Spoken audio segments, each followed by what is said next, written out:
started taking pictures of signs that were along Chrome Avenue in the Redlands. They were fruit stand signs painted on wood or cardboard. Some were really colorful, and others were written fast with a Sharpie or spray paint. They looked kind of like the signs I would see in Little Haiti or in the Caribbean or in South America.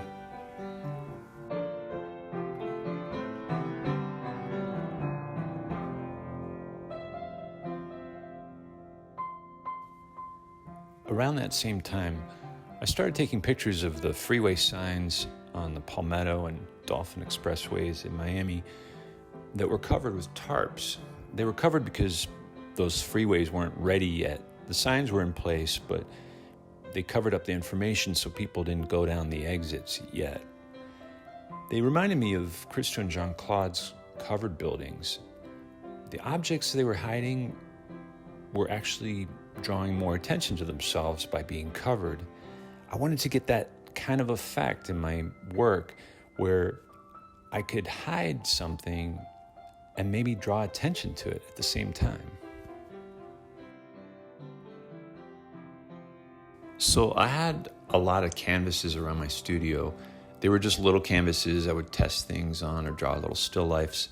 And I started covering them over with Bible verses, just painting without really a design in mind.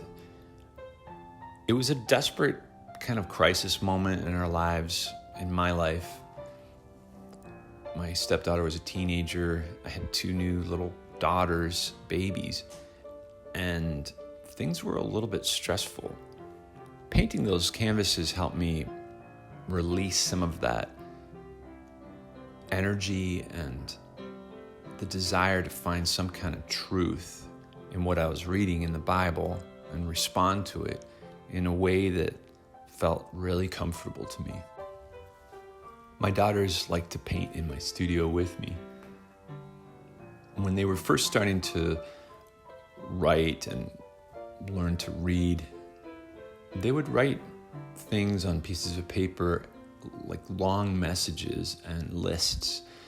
And the words would always break up at the end of a line and just continue on to the next line, and there was no punctuation.